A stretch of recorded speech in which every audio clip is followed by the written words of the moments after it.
Hello everyone, स्वागत है आप सबका स्टडीपीडिया के यूट्यूब चैनल पे।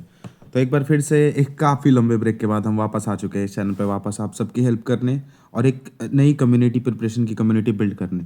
तो आज हम यहाँ पे आप सबके साथ एक स्ट्रैटेजी वीडियो के साथ आए हैं, जो कि है CAPF 2026 की स्ट्रैटेजी। हम सबको पता है कि UPSC CAPF का एग्ज़ाम होता है 5 फोर्सेज़ के लिए, जो है CISF, SSB, CRPF, ITBP and BSF। इसमें आप डायरेक्ट ऑफिसर लेवल की के लिए अपॉइंट होते हो। तो इसका एग्ज़ाम, जो कि आप सबको पता है, 19 जुलाई को होने वाला है। तो इसके लिए अब आपके पास मात्र लगभग लगभग 4.5 मंथ्स ही बचे हैं। तो आपको किस तरीके से ये 4.5 मंथ्स प्लान करने चाहिए और किस तरीके से आपको इसके लिए प्रिपेयर करना चाहिए, ताकि अब आप एक अच्छे तरीके से रिजल्ट ले सको और अपना सिलेक्शन इसमें ले सको।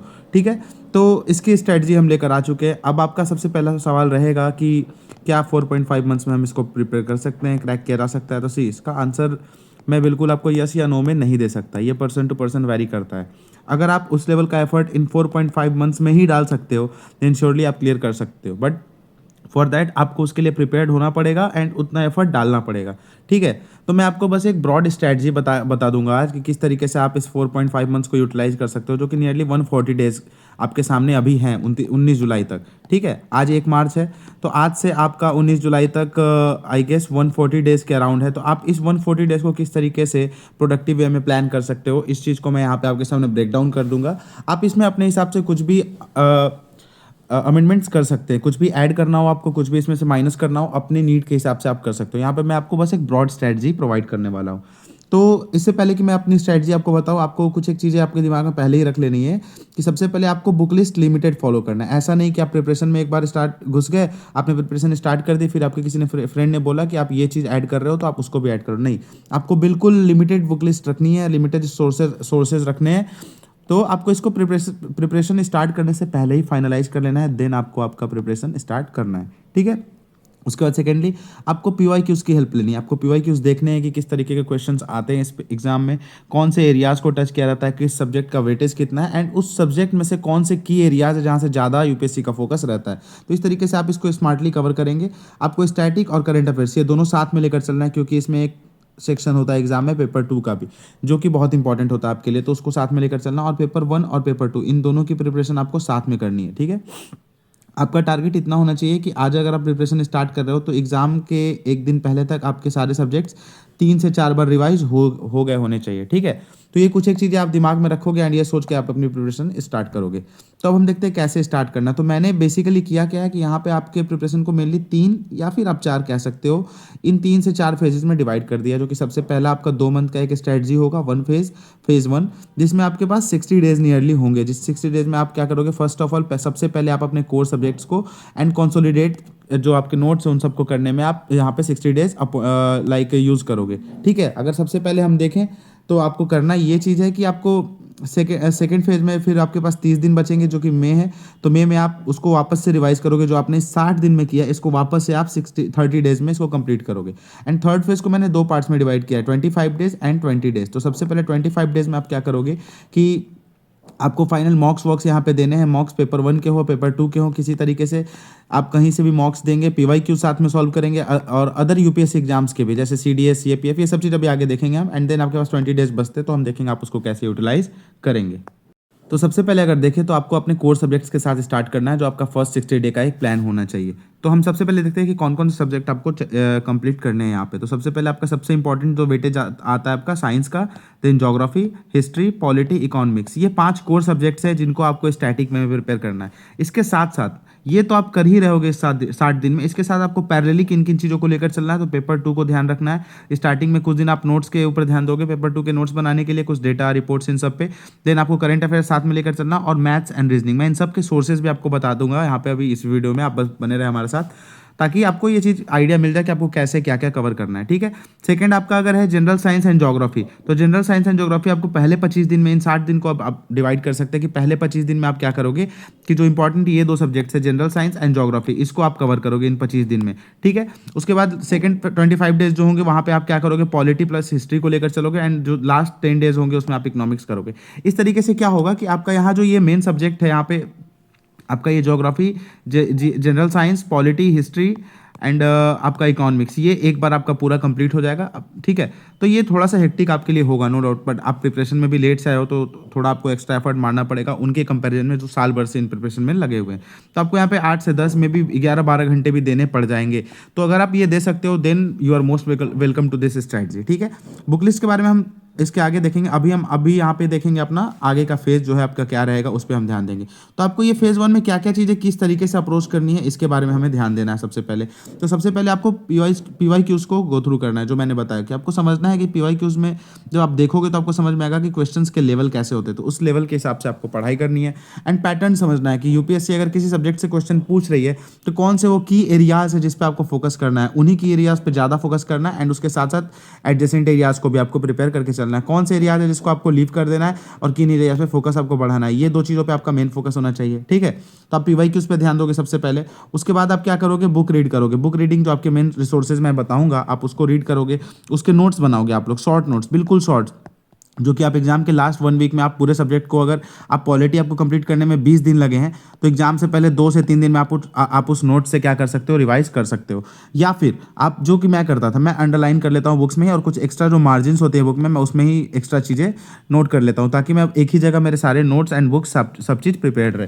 तो आप ये भी चीज़ें यूज़ कर सकते हो। उसके बाद क्या करना है, अब क्योंकि आपने पीवाई क्यूज पहले देखा, उसके बाद आपने जो आपके रिसोर्सेज आपने उसको फॉलो करके अपने सब्जेक्ट्स को कंप्लीट किया, नोट्स बनाया एंड या फिर अंडरलाइन किया, आप जैसे कर सकते हैं। उसके बाद आपको क्या करना है, पीवाई क्यूज सॉल्व करने हैं। ठीक है, आप मिनिमम लास्ट 10 ईयर्स के तो पीवाई क्यूज आपको सॉल्व करने ही है, स्पेशली सीएपीएफ के मैं बता रहा हूं। एंड देन वहां पे आपको कुछ एक्स्ट्रा चीजें पीवाई क्यूज में मिल रही हैं, तो आपको उसको, उस एक्स्ट्रा इन्फॉर्मेशन को आपको अपने नोट्स में ऐड कर देना है, ताकि नेक्स्ट टाइम जब आप रिवाइज करो तो बुक में जो चीजें लिखी हैं वो आपने जो अंडरलाइन किया, नोट्स बनाया है वो, उसके साथ साथ जो यूपीएससी ने पहले से आपको वो चीज़ दे दी है अपने स्टेटमेंट्स में या फिर कोई किसी अलग तरीके से, आप उसको भी वहां पर रिलेटेड चीज़ें रिवाइज करते रहो। इस तरीके से क्या होगा, आपका एक बहुत सॉलिड रिवीजन होगा जो कि आपके मेन रिसोर्सेज से होगा, एंड उसके साथ साथ पीवाई क्यूज, दोनों का मिक्सचर होगा आपका रिवीजन का। ये चीज़ करना है। ठीक है, ये चीज़ आप करोगे। उसके साथ साथ पेपर 2 में क्या आता है, तो आप देख सकते हो कि 4 एसेज आते हैं, 2 रिपोर्ट, 2 आर्ग्यूमेंट्स, 1 कॉम्प्रिहेंशन, आपका एक प्रेसी आता है और 25 मार्क्स का ग्रामर आता है। इन सब चीज़ों को आपको प्रिपेयर करना है। ठीक है, तो इसके लिए क्या करना है, तो आपको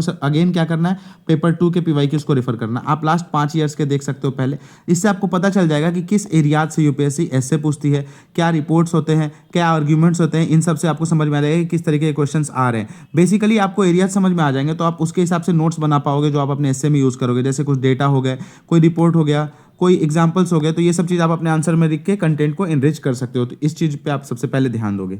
उसके बाद की एरियाज आइडेंटिफाई करो, नोट्स बनाओ उस पर। आप जब करंट अफेयर्स कवर कर रहे होगे तो वहाँ पे बहुत चीज़ें आपको मिलेंगी जो नोट्स में आप अपने लिख सकते हो, और पेपर 2 के आंसर राइटिंग में आप उसको यूज़ करते हो। सी मेनली ये सारी चीज़ें ना करंट अफेयर्स बेस्ड होती है, तो आप करंट अफेयर्स में से अपडेटेड रहोगे तो आप अपने आप इन चीज़ों पर एक व्यूज़ डेवलप कर पाओगे, आंसर लिख पाओगे। ठीक है, और अगर आप चाहोगे, अगर आप कमेंट सेक्शन में अगर हमें बोलोगे तो हम पेपर 2 की एक डिटेल्ड स्ट्रेटजी बिल्कुल डेडिकेटेड आपके सामने लेकर भी आएंगे, और उसके लिए कंटेंट इनरिचमेंट भी आपको प्रोवाइड करा देंगे। उसके साथ साथ क्या करना है, आपको साइमल्टेनियसली प्रैक्टिस करना है। स्टार्टिंग के आप 10 डेज ले सकते हो अंडरस्टैंड करने में कि क्या पेपर 2 में क्या आता है, क्या पैटर्न है लिखने का, क्या फॉर्मेट होता है, इन सब चीज़ों पर आप ध्यान देकर देन उसके बाद आपको प्रैक्टिस स्टार्ट कर देनी। इसमें बिल्कुल देर नहीं करना है, क्योंकि आप कितना भी नोट्स बना लो, कुछ भी कर लो, without practice it's zero, completely zero. तो आपको इन सब चीज़ों पर ध्यान देते रहना है। ठीक है, मैं यहाँ पे कुछ यूट्यूब चैनल्स आपको यहाँ पे सजेस्ट कर देता हूँ जो स्पेसिफिकली सीएपीएफ रिलेटेड कंटेंट बनाते हैं, जो आपको और भी ज़्यादा हेल्प करेंगे। जैसे टीम निष्ठा करके यूट्यूब चैनल, आप उसको फॉलो कर सकते हो। वहाँ पे आपको पीवाई क्यूज के सब्जेक्ट वाइज मैराथन वीडियोस मिलेंगे। हिमांशु वत्स जो सीएपीएफ 2021 के वो AIR 1 है, उन्होंने पेपर 1 पे और पेपर 2 पे, स्पेशली पेपर 2 के लिए डिटेल्ड स्ट्रेटजी बता रखी है। उनका प्लेलिस्ट आप फॉलो कर सकते हो। ठीक है, EVKS अकेडमी है जहाँ पे बहुत सारे आपको मैराथन्स एंड स्ट्रेटजी वीडियोस मिल जाएंगे। CDS जर्नी के बारे में आप जानते होगे, यहाँ पे आप इसको GS के मैराथन या फिर करंट अफेयर्स की मंथली वीडियोस के लिए फॉलो कर सकते हो। और इनक्रेडिबल अभिषेक, तो ये 2 चैनल्स जो हैं आप हिमांशु वत्स के और इनक्रेडिबल अभिषेक के, इन दोनों को आप स्पेशली पेपर 2 के लिए रेफर कर सकते हो। यहाँ पे पेपर 2 के लिए रिलेटेड अच्छी कंटेंट्स अवेलेबल होती हैं। ठीक है, अब हम आते हैं आपको करना कि आप पीवाई क्यूज को किस तरीके से देखना है। तो solve at least last 10 years PYQs. अब किस किस एग्जाम के पीवाई क्यूज आपको देखने हैं, तो सबसे पहले मैं कहूँगा सीएपीएफ, क्योंकि आप इस एग्जाम को दे रहे हो तो इसके लास्ट 10 ईयर्स के पीवाई क्यूज आपको करने हैं। ठीक है, आपको पैटर्न समझना है कि पैटर्न कैसे चेंज हो रहा है। उसके बाद CISF ACLDC को आपको कवर करना है, क्योंकि सेम पोस्ट के लिए CISF का एग्जाम लेती है यूपीएससी। ठीक है, तो यहाँ पे क्वेश्चंस मिलते जुलते आ जाते हैं। उसके साथ साथ आपको CDS, NDA and combined Jio scientist, in 4-5 exams के आपको 10 ईयर्स के पेपर्स आपको सॉल्व करने ही करने हैं। तो इस तरीके से यहाँ पे आप क्वेश्चन सॉल्व करोगे तो आपका माइंडसेट डेवलप हो जाएगा। उसके साथ साथ क्या करना है आपको, कि बेसिकली यहाँ से नोट्स बनाते रहना, आपको जो जो इंपॉर्टेंट चीज़ें आपको यहाँ पे मिल रही हैं, ठीक है। तो आपको यहाँ से आपको इंपॉर्टेंट एरियाज़ भी समझ में आने लगेंगे कि किन इंपॉर्टेंट एरियाज़ पे आपको क्या करना है, फोकस करना है, और उसके साथ साथ एक्स्ट्रा इन्फॉर्मेशन जो भी यहाँ पे है आप उसको अपने नोट्स में मेंशन करते जाना, ताकि जब नेक्स्ट टाइम आप रिवाइज करोगे तो रिवीजन के टाइम पे आपको वो सारी चीज़ें भी रिवाइज हो जाएंगे एंड देन अगेन आपको पीवाईक्यूज रेफर नहीं करने पड़ेंगे। ये होती है स्मार्ट स्ट्रेटजी। आपने एक बार पीवाईक्यूज कवर किए, वहाँ पे जो भी इंपॉर्टेंट चीज़ें थी आपने उसको अपने नोट्स में या फिर बुक में मेंशन कर दिया, एंड देन जब आप नेक्स्ट टाइम रिवाइज करोगे तो आपका जीएस प्लस पीवाईक्यू आप सब चीज़ साथ में रिवाइज होगा। तो इस तरीके से आप अपने रिवीजन को आगे लेकर चल सकते हो। तो अगर बस हम सिंपली देखें तो अगर आपका सेकंड फेज़ में अगर आप जब इंटर करोगे तो आपका क्या गोल होना चाहिए, तो सेकंड फेज़ का गोल यही होना चाहिए कि जो कोर सब्जेक्ट्स आपने उन 60 दिन में कंप्लीट किए हैं उसको अब इन 30 दिनों में क्या करना है, रिवाइज करना है। इन 30 डेज में आपको लेस टाइम में क्या करना है, उनको रिवाइज करना है। इसके साथ साथ आपकी 2-3 चीज़ें और बढ़ जाएंगी इसमें कि आपको फुल फ्लेजेड तरीके से पर डे 1 से 2 ऐसे आर्गुमेंट रिपोर्ट्स इस तरीके से आपको रोज़ आंसर राइटिंग भी करना है। यानी यहाँ पे आपका पेपर 2 भी थोड़ा सा इंक्रीज होगा, पेपर 2 का कंट्रीब्यूशन। उसके साथ साथ आपको टेस्ट देने हैं, मॉक टेस्ट। अब वो किसी का भी आप ले सकते हो, मैं यहाँ पे आपको सजेशंस नहीं दूंगा। आप किसी भी कोचिंग इंस्टीट्यूट्स के मॉक्स ले सकते हो, आपको जो भी सही लगे वो आप पे डिपेंड करता है। देन उसके साथ साथ आपको मैथ्स एंड रीजनिंग यहाँ पे चलते रहेगा। मैथ्स एंड रीजनिंग के सोर्सेज की बात करें अगर, तो मैं आपको सजेस्ट करूँगा यहाँ पे कि एक यूट्यूब चैनल है जिसका नाम है ये बलविंदर लाइव, आप इसको फॉलो कर सकते हो। ये बहुत ही अच्छा यूट्यूब चैनल है। यहाँ पे आपको ईयर वाइज 2022, 2023, 2024 एंड 2025 इन सारे ईयर वाइज कोर्सेज मिल जाएंगे इसमें। आई वुड सजेस्ट कि आप इसमें से कोई भी एक पिक कर लो एंड देख जाओ। अगर आपके पास टाइम है आप सारे देख सकते हो, पर हर जगह कंटेंट आपको इसमें सेम ही मिलेगा, तो आप इनको देख सकते हो। इसके साथ साथ इस चैनल पे आपको पीवाईक्यूज सीएपीएफ के ईयर वाइज ऑलमोस्ट 10 ईयर्स या 12 ईयर्स के पीवाईक्यूज के एनालिसिस मिल जाएगी, मैथ्स एंड रीजनिंग की स्पेसिफिकली। आप उसको यहाँ पे जाकर कवर कर सकते हो। देन आपको क्या करना है, ये जो पीवाईक्यूज आप सॉल्व कर रहे थे अभी इससे पहले अदर सब्जेक्ट्स के, आपको उसके साथ साथ उनको सॉल्व करते करते वैल्यू एडिशन भी करना है। तो ये कुछ चीज़ें आपको यहाँ पे ध्यान में रखनी है। तो यहाँ पे इस तरीके से सेकंड फेज में आपको अपने जीएस के कोर सब्जेक्ट्स को एंड इन सारी चीज़ों को इस तरीके से यहाँ पे खत्म करना है। अब हम आते हैं अपने थर्ड फेज में, जो कि है 25 डेज का आपका होगा। अब यहाँ पे इन 25 डेज को आपको 5 डेज ईच में क्या करना है, डिवाइड कर देना है। 5 डेज ईच में आपको इसको डिवाइड करना है, जहाँ पे सबसे पहले 5 डेज आप क्या करोगे, साइंस को रिवाइज करोगे। अब यहाँ पे आपको बेसिकली इतना टाइम नहीं लगेगा जितना अभी तक आपको लगता था। क्यों? क्योंकि अब क्या है, आपने 2 बार इन सारे सब्जेक्ट्स को रिवाइज कर लिया है। अब यहाँ पे जब आप रिवीजन करोगे तो आप इन सब्जेक्ट्स के क्या करोगे, कोर चीज़ों को बस रिवाइज करोगे जो इंपॉर्टेंट है एग्जाम पर्सपेक्टिव से। कुछ डेटा हो गए, हिस्ट्री के कुछ ईयर्स हो गए, साइंस है तो कुछ फॉर्मूले हो गए, इन सभी चीज़ों को आपको क्या करना है, रिवाइज करना। पॉलिटी हो गया, आर्टिकल, इकोनॉमिक्स के सोर्सेज के भी मैं बात करूँगा, आपको क्या क्या सोर्सेज, सारे सोर्सेज के बारे में भी हम डिस्कस करेंगे। तो इस तरीके से आप इन सब को फॉलो करोगे। हिस्ट्री हो गया, ज्योग्राफी हो गया, इन सब पे 5-5 दिन देकर आप कर लोगे। जैसे 5 दिन मैं दूंगा ज्योग्राफी को, 5 दिन मैं दूंगा पॉलिटी एंड इकोनॉमिक्स, क्योंकि अब आप देखोगे तो पॉलिटी की वेटेज थोड़ी कम होती जा रही है, तो यहाँ पे आपको उस तरीके से टाइम यहाँ अलॉट करना पड़ेगा। तो इन 5 दिनों में आपको पॉलिटी एंड इकोनॉमिक्स दोनों क्या करना है, रिवाइज कर लेना है। देन 5 दिन आपको हिस्ट्री के लिए मिलेंगे, जहाँ पे आप एंशिएंट, मॉडर्न एंड मिडिवल इन तीनों को क्या करोगे, रिवाइज कर लोगे साथ साथ आपके जो भी सोर्सेज हैं। एंड ज्योग्राफी को आपको यहाँ 5 दिनों में इंडियन एंड वर्ल्ड ज्योग्राफी इन सबको आपको रिवाइज कर लेना है, ठीक है। जो कि मैंने यहाँ पे आपके लिए ऑलरेडी मेंशन कर दिया है कि आपको मेन फोकस रखना है इंपॉर्टेंट टॉपिक्स पे। यहाँ पे आपका मेन जो फोकस रहेगा इन सभी टॉपिक्स के ऊपर होना चाहिए। आपको ऐसा फुल रीडिंग नहीं करते जाना है वापस, वरना इस तरीके से सिलेबस कभी भी खत्म नहीं होगा, ठीक है। आपको यहाँ पे स्मार्ट स्ट्रैटेजी अपनानी है और इस तरीके से आपको रिवीजन करना है, क्योंकि आप रिवाइज कर रहे हो, अब आप चीज़ों को पढ़ नहीं रहे हो। ये चीज़ें आपके माइंड में बहुत जरूरी होनी है, ठीक है। ये हो गया। अब लास्ट जो हमारा फोर्थ फेज होगा 20 दिन का, ठीक है। अब यहाँ पे डिपेंड करता है कि अगर आप इन सारे टारगेट्स को डिफाइंड टाइम में कर ले रहे हो, देन वेल एंड गुड कि आप तीन बार कर चुके हो रिवीजन सारे सब्जेक्ट्स के, अब आपके पास चौथा विंडो भी ओपन है रिवाइज करने का। और अगर आप ये चीज़ नहीं कर पाए हो तो ये जो 20 दिन एक्स्ट्रा यहाँ पे आप इनमें से कुछ डेज अपने साइड ले सकते हो, क्योंकि इसके बाद भी मैंने यहाँ पे 5 दिन लीजर छोड़ा है। तो अभी भी आपके पास एग्जाम होने में 25 दिन बचे हैं ओवरऑल, अगर आप देखोगे तो, ठीक है। तो ये 25 डेज आप क्या कर सकते हो, यूटिलाइज कर सकते हो, ठीक है। और अगर आपने ये इन सारे टारगेट्स को इन डेज इन फ्रेम्स में कंप्लीट कर लिया है तो आपके पास ये एक्स्ट्रा 20 डेज अभी बचे हुए हैं, ठीक है। तो अगर आपके पास ये बचे हैं तो ठीक है, आप ये चीज़ें करोगे। और अगर नहीं बचे हैं तो आप इनमें से डेज आप क्या करोगे, कैरी करोगे और यहाँ पे अपने टारगेट्स को जल्दी निपटाओगे। फिर भी आप मैक्सिमम यहाँ से 5 दिन ही ले सकते हो, क्योंकि आपके पास यहाँ एक्स्ट्रा 5 दिन का ही विंडो है, ठीक है। ये आप पे डिपेंड करता है। और अगर आपने ये कर लिया तो अब आते हैं इन 20 दिन में आप क्या करोगे। तो यहाँ पे आपका लास्ट टारगेट होना चाहिए। अब यहाँ पे आपको बुक्स बिल्कुल डिटेल में नहीं पढ़ने हैं, यहाँ पे आपको बस करना है ये चीज़ है कि पेपर 1 और पेपर 2 को क्या करना है, आपको जो इंपॉर्टेंट चीज़ें हैं, जो आपने नोट्स बनाई है पेपर 2 की, डेटा, रिपोर्ट्स, इन सबको रिवाइज करते रहना, ठीक है। और एक चीज़ मैं भूल गया FLTs के बारे में। अब ये जो थर्ड फेज़ हमने डिस्कस किया था ना, यहाँ पे आपको फुल लेंथ टेस्ट भी देने हैं, बोथ पेपर 1 प्लस पेपर 2, इन दोनों के फुल लेंथ टेस्ट आपको देने हैं एग्जाम सिमुलेशन में। ठीक है, सिमुलेशन में आपको देने हैं टेस्ट, ताकि आपका माइंडसेट जो है प्रिपेयर्ड हो जाए एग्जाम के अकॉर्डिंग। ये चीज़ आपको ध्यान रखनी है। ठीक है, और यही चीज़ आपको यहाँ पे कैरी करते रहना, ये चीज़ लेके। अब ऑल्दो यहाँ पे टेस्ट की इंटेंसिटी ज़्यादा होगी, इस वाले 20 दिन में आपको टेस्ट थोड़े कम देने हैं, ताकि आपका मेंटल प्रेशर थोड़ा ना बढ़े। ठीक है, एंड रिवीजन पे ज़्यादा फोकस्ड रहे। तो इन 20 दिन में आप चाहो तो 3 या 4 टेस्ट दे सकते हो, और बाकी देश उसको क्या करो, एनालाइज करो। मैं स्पेसिफिक वीडियो एक लेकर आऊँगा अभी कि किस तरीके से आपको एनालाइज करना है चीज़ों को, उसका आप चिंता ना करें। तो यहाँ पे हमने पेपर 1 पेपर 2 देख लिया।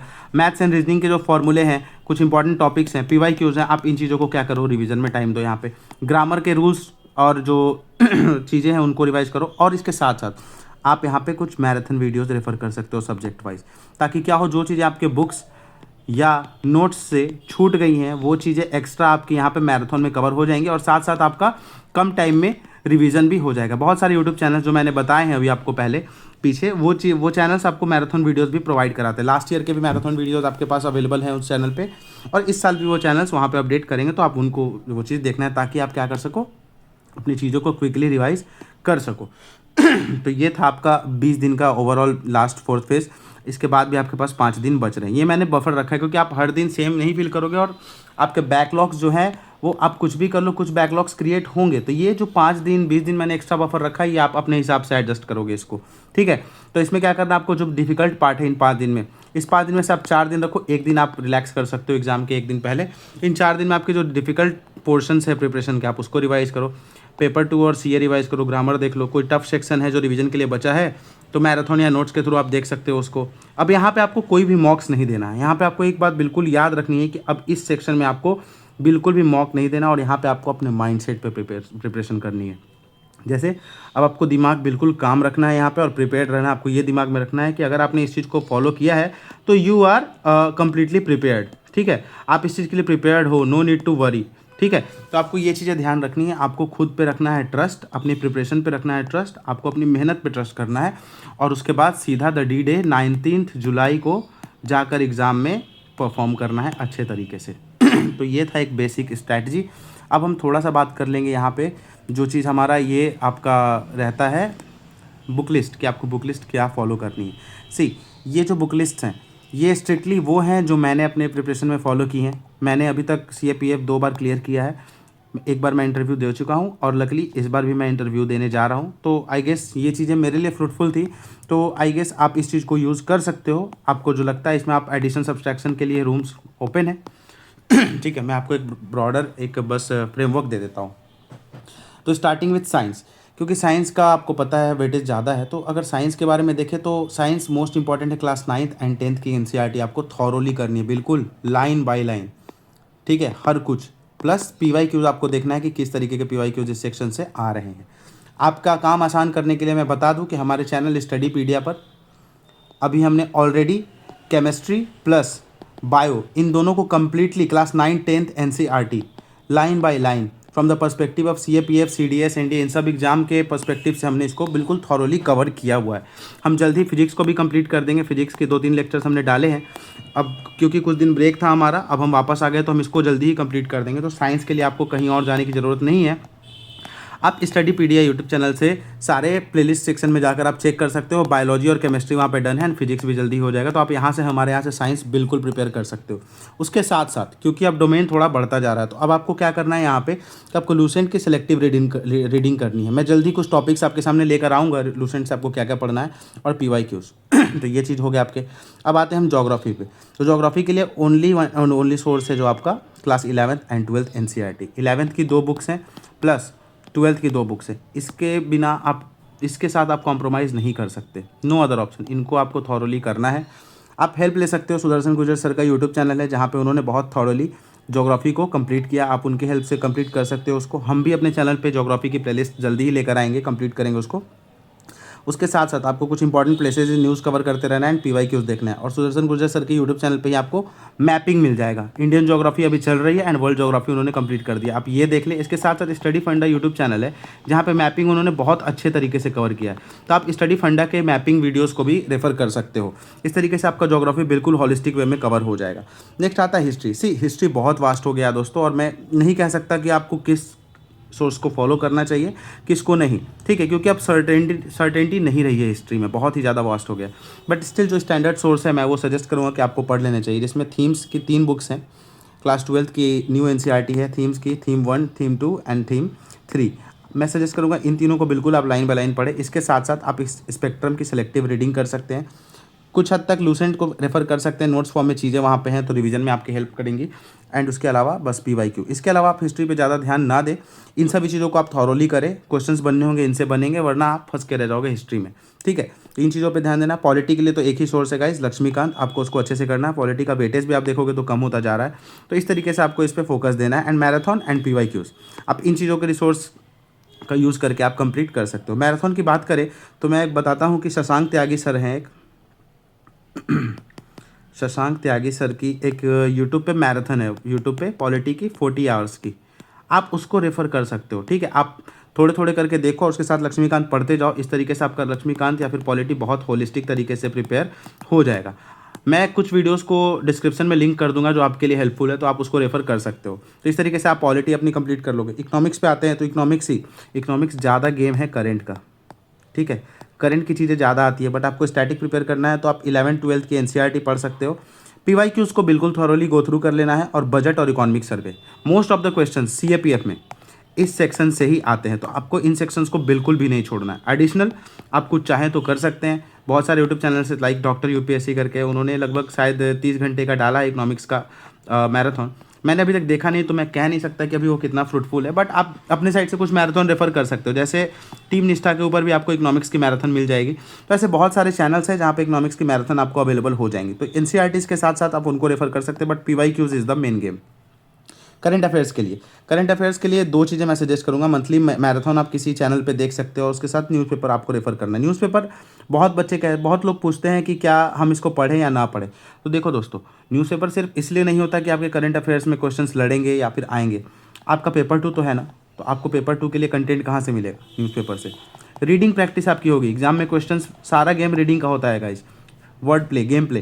तो इस तरीके से आपका पेपर 2 में लैंग्वेज अच्छा होगा लिखने का, ऑफिशियल तरीके से आप लिख पाओगे प्रॉपर एक प्रोफेशनल वे में। तो ये सारी चीज़ें आपके न्यूज़पेपर से काम हो जाएंगी। आपको कितना टाइम लगेगा? डेली का ½ एन आवर आप दे सकते हो।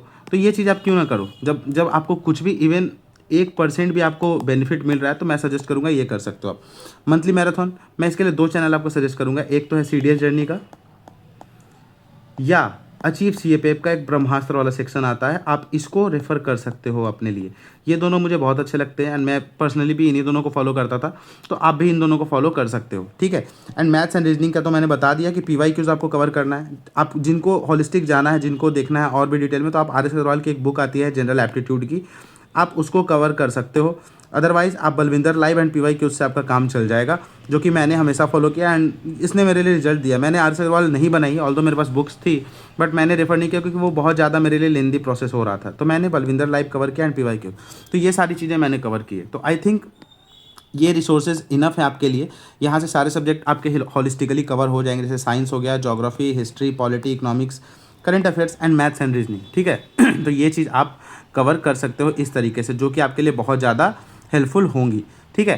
तो अब मुझे नहीं लगता कि इस स्ट्रैटेजी में आपको कुछ और करने की ज़रूरत है। यहाँ पे हमने बहुत हॉलिस्टिकली कवर कर लिया है। अगर इसके बाद भी आपको कोई डाउट है तो आप हमारे टेलीग्राम चैनल @studypedia पर हमें कांटेक्ट कर सकते हैं। वहाँ पे इसको ज्वाइन कर सकते हैं आप। हम वहाँ पे आपको कंटेंट्स प्रोवाइड कराते रहेंगे, और कोई भी पर्सनल कोई डाउट हो तो आप यहाँ कमेंट सेक्शन में हमसे पूछ सकते हैं। हम आपके सारे डाउट्स को रिजॉल्व करेंगे। और अगर आपको किसी भी स्पेसिफिक चीज़ के ऊपर फर्दर वीडियोज़ चाहिए, कोई भी पेपर 2 हो गया, कोई अदर सब्जेक्ट को कंप्लीट कराना है, बिल्कुल फ्री ऑफ कॉस्ट यहाँ यूट्यूब पे आपके लिए हैं, और आपके लिए सारे सब्जेक्ट्स को हम बहुत होलिस्टिकली कवर करेंगे। तो ठीक है, आप अपने कमेंट सेक्शन में, इस वीडियो के कमेंट सेक्शन में आप हमें सजेशंस भी दे सकते हैं। एंड आपको कुछ चाहिए यहाँ पे हमसे कोई भी हेल्प, तो Studypedia is always there for you guys. आप बस पढ़ाई करें एंड हमारे साथ जुड़े रहें, ताकि हम आपके हर हर स्टेप पे आपको हेल्प कर पाएँ, ठीक है। तो आई गेस यहाँ पे मैंने आपके सारे डाउट्स को रिजॉल्व कर दिया है CAPF 2026 के रोड मैप से रिलेटेड। आई होप आप इस रूटीन को अच्छे से फॉलो करेंगे एंड देन श्योरली रिजल्ट आप अपने आप से विटनेस कर पाओगे। ओके, तो जल्दी ही मिलते हैं आपसे किसी अगले वीडियो में। टिल देन, जय हिंद।